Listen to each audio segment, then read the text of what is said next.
بسم الله والصلاة والسلام على رسول الله. طبعا زي ما انتوا شايفين يا جماعة وعارفين الحمى الكلاعية منتشرة في كل مكان في الجمهورية. دي إصابة البقرة عندها هي. حبيت اللي انا اوريها لكم، حبيت اللي انا اشاركها معاكم، مع اننا محصنين ومع اننا عاملين كل حاجة. بس طبعا زي ما انتوا شايفين البقرة قطع الاكل وقطع الشرب وبتريل من بقها، هي بتنزل لعاب زي ما انتوا شايفين في الفيديو، ورجلها اللي قدام بتوجعها. فاحنا هنعرف مع بعض طريقة العلاج وعالجناها ازاي، والبقرة ديت بقت كويسة ازاي، وايه اللي هي خدته، وايه الحاجات اللي انت لازم تعملها لو بقرة عندك عملت معاك كده. تابع معانا للنهاية عشان تستفاد. طبعا يا جماعة البقرة هي زي ما انتوا شايفين، هي البقرة ما شاء الله، قول ما شاء الله. كانت تعبانة، هي الموضوع كله خدت اللي هي تعبت زي ما قلنا، تعبت امبارح وانا لحقتها النهاردة. طبعا طريقة العلاج، طبعا الحمى احنا ما بنعالجش الحمى. شوف الاول البقرة زي ما انت شايف اهو ما شاء الله، كانت بتعرق في الفيديو الاولاني وكانت عمالة تريل ما شاء الله تبارك الله. زي ما انت شايف ماشية اهي ومفيش اي حاجة، حتى بدأت تاكل علفتها معايا النهاردة اهي. ما كانتش راضية تاكل علفتها، كلت العلفة معايا النهاردة وبدأت الحمد لله اللهم لك الحمد بدأت تتحسن. طب ايه اللي خلاها تتحسن، وايه اللي بيخلي بقرة عن بقرة اللي دي تموت؟ او الموت والحياة بتاع ربنا اولا، بس اهم حاجة يا جماعة المناعة. مناعة البقرة اهم حاجة، حتى لو جالها المرض او جالها الحمى او جالها الجلد العقدي او جالها اي مرض. طبعا العترة زي ما احنا عارفين وزي ما احنا شايفين العترة جديد، العترة جاية جديد. يعني البقرة اللي بتطولها بتتكل على الله، فاللهم لك الحمد. اول حاجة انا عملتها في البقرة ديت، اول حاجة زي ما انتم شايفين يا جماعة انا عزلتها. البقرة اهم حاجة لازم تعزلها، تمام. عزلتها لوحدها بعيد عن العجول اللي بره والعجلات اللي بره. تاني حاجة البقرة انا اتعاملت معاها لازم تاخد الموقف ايه، خد الموقف بالراحة كده، كده كده الامر ربنا نافذ، سواء كده او سواء كده.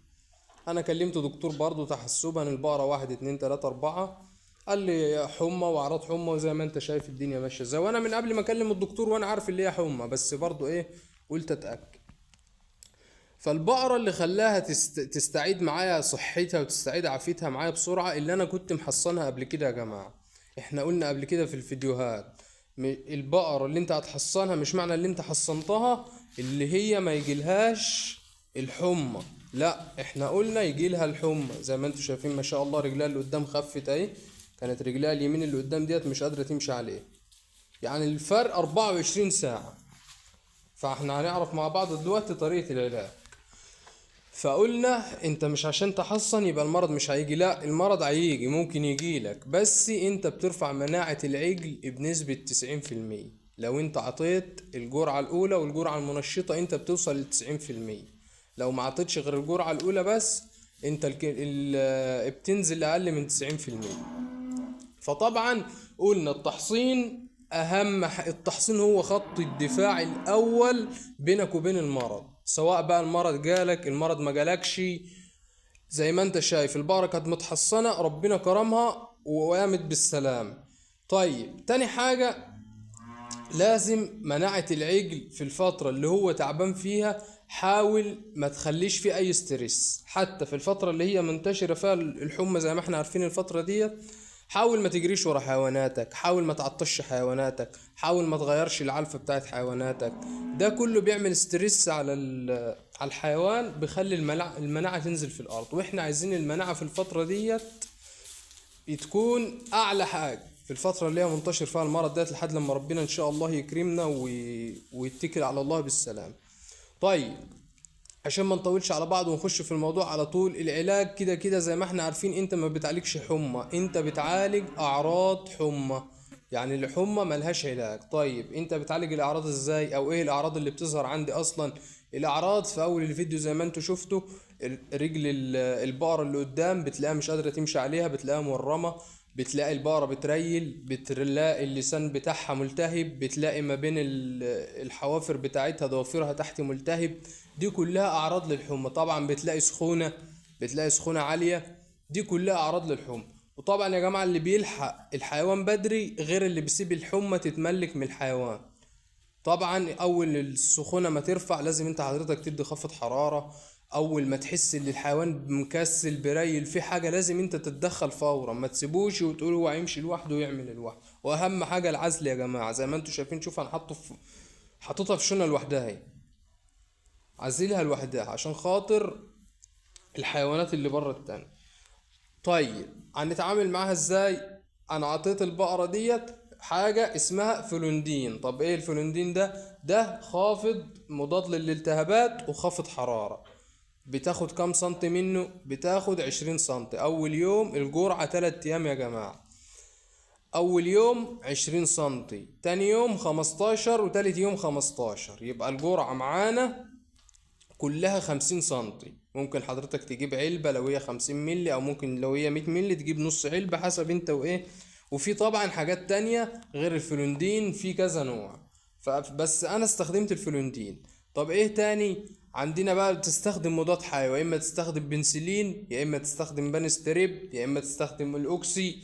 شوف انت المتوفر عندك ايه. انا عن نفسي استخدمت البانستريب. طيب البانستريب 20 سنتي اول يوم، 15 تاني يوم، 15 تالت يوم، الجرعة 3 ايام. حتى لو انت حسيت ان الحيوان بتاعك بدأ يتحسن لازم تدي الجرعة كاملة، لازم تدي الجرعة 3 ايام على بعض. حتى لو يعني ما شاء الله البقرة اتحسنت اهت وبتاكل وتشرب معاه وتمام وتعتبر ما فيش اي حاجة، ولا في سخونة ولا في اي حاجة. النهاردة اليوم التاني، يعني هي خدت امبارح الجرعة، النهاردة اليوم التاني، بكرة برضو هديها الجرعة التالتة. لازم تاخد الجرعة كاملة. والحاجات دي يا جماعة بتتاخد عضل. الاتنين بيتاخدوا عضل عضل. يعني الإبرة اهي، الإبرة زي ما انت شايف اهي، الإبرة بتخش عمودي، ما بتخشش تحت الجلد كده. الإبرة بتخش في الرقبة عمودي عضل. فانت لو مش هتعرف تدي خلي الدكتور يدي. فقلنا البانستريب مضاد حيوي الجرعة 3 ايام، والفلوندين اللي هو خافض حرارة ومضاد للالتهابات. وما عطتهاش اي حاجه تانية. ممكن بقى حضرتك تدي رافع مناعه لو انت عايز تدي، بس انا البقره ما شاء الله عندي صحتها كويسه. وبعدين البقره سايبه، فالبقره السايبه ايه بتبقى صحتها عافيه شويه، لانها بتطلع الشمس وتيجي من الشمس وتمشي وتروح وتيجي، غير البقر المربوط. فكل حيوان بيفرق عن التاني. فخاف على مالك. وقلنا يا جماعة خط الدفاع الأول، وبنقولها تاني، خط الدفاع الأول والأخير بينك وبين المرض هو التحصين. جالك مرض ما جالكش مرض تبقى انت عملت اللي عليك. ونصيحة بقى يا جماعة في اخر الفيديو، يا ريت نخف نزول الاسواق الفترة دي، ويا ريت اصلا الاسواق تتقفل خالص. يا ريت الحكومة تقفل الاسواق في خلال الفترة دي. انت حضرتك عندك بقرة ما تنزلش بقى السوق وترجع بيه. حضرتك رايح تشتري بقرة، ما تروحش تشتري بقرة ولا تشتري عجل وتدخله على بهايمك اللي هي عندك في الزريبة ولا عندك في الشونة. انت بتجيب المرض. هو المرض اصلا احنا مش عارفين نحوشه لوحده. مش لازم تنزل السوق اليومين دولت لحد لما ربنا يسترها. خاف على مالك وخاف على فلوسك وخاف على حاجة. فدي حاجة بس حبيت اللي انا اعرفها لكم. وفي الاخر يا رب يا رب يحفظ مالنا ويحفظ مالكم ويحفظ مال كل الناس، وما حد يشوف مكروه ولا حد سوء يشوف سوء، ولا في اولاده ولا في ماله ولا في اي حاجة. اهتموا بمواشيكوا يا جماعة، واللي ما حصنش يحصن. والتحصين انت المفروض ما تحصنش دلوقتي، انت المفروض محصن مقدما. يعني انت امشي بالتحصينات بتاعتك كل 3 شهور او كل 6 شهور او كل سنة حسب نوع التحصين اللي انت بتديه. ما تكسلش في التحصين. وتحصين الوحدة، تحصين الوحدة كويس. يعني انا محصن تحصين الوحدة اللي هو القاح العباسية اهوت. البقرة جالها الحمى وربنا شفاها وعفاها ان شاء الله، في خلال يوم واحد او يومين 2 قدرت تسترد عافيتها تاني وتتحسن ان شاء الله. الموضوع مش صعب، بس انت تكون فاهم، يكون عندك خلفية، تكون عارف انت بتعمل ايه. كل الموضوع ببساطة سهل كده. خف العدوى، حافظ على الامان الحيوي بتاع مزرعتك. ما تدخلش ناس غريبة عندك، ما تدخلش ناس جاية من اسواق. ما يبقاش واحد جاي في السوق وترن عليه تعالى اشرب معايا شاي وتعالى اقعد معايا وتعالى، هو جايب لك المرض وجاي لحد عندك. فيا جماعة احنا لازم نوعي الناس. وحضرتك اللي بتسمعني لو انت تعرف حد ما يعرفش وعيه وفهمه. احنا لو ما حافظناش احنا على مالنا كلنا مع بعض ووقفنا مع بعض، المرض مش هيخلص وهينتشر اكتر. وربنا يا رب يحفظ بتاع الناس. مش عايز اطول عليكم، وديت كانت تجربتي مع الحمى الكلعية. حبيت اللي انا احكيها معاكم، وحبيت اللي انا اوثقها معاكم بالفيديوهات، واوثقها معاكم بكل حاجة زي ما احنا عودناكم.